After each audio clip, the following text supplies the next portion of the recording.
It's 6:30. Good morning. I'm Ian Crouch with Hunter News. It's claimed the toxic chemicals which leaked from the Williamtown RAF base have been found in groundwater around 4 kilometres away. It's also believed there are 6 contamination sites, including Lake Cochrane, which is unlined and drains into Fullerton Cove.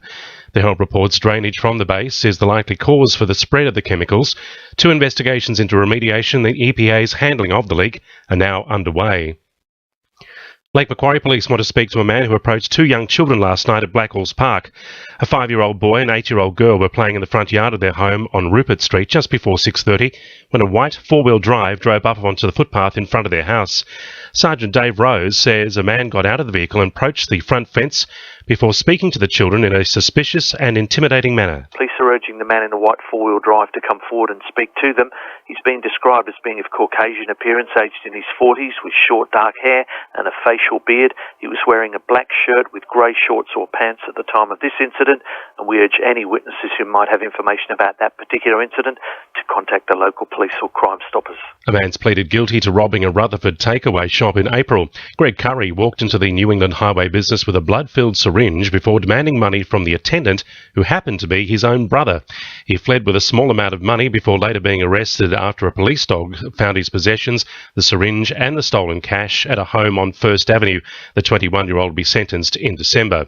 The Hunter Region SES says yesterday's wild weather didn't cause too much damage. The intense storm cell swept through parts of Cessnock and Maitland at about midday before heading through Raymond Terrace, leaving backyards blanketed in hail.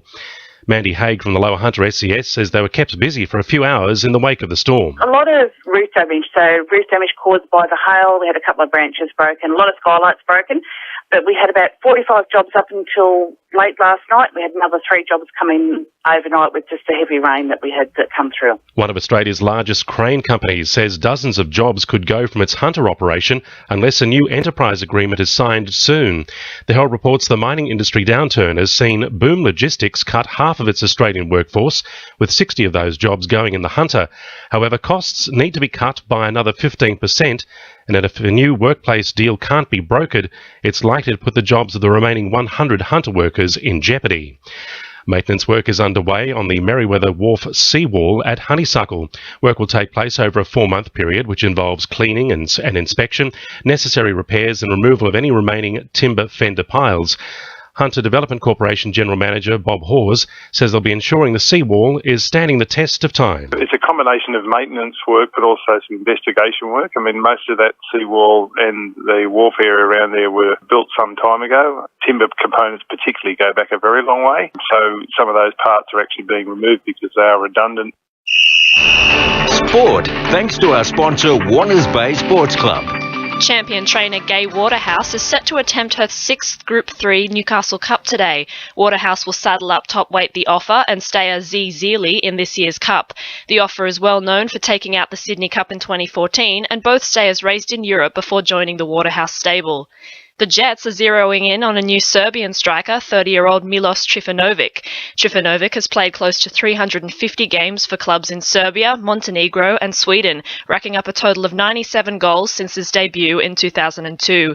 Jets coach Scott Miller refuses to name names, but as of yesterday afternoon, Wikipedia has listed Trifanovic as a Newcastle recruit. The Knights are looking to topple competition heavyweights the Mounties this Sunday in the preliminary New South Wales Cup final at Leichhardt Oval. Newcastle is riding the wave of 2 back-to-back wins in the finals so far, while the Mounties are fresh from a respite after defeating the Warriors 43-10 in Week 1. That's sport. I'm Jacinta Lee. 2 NURFM News Time, 26 to 7.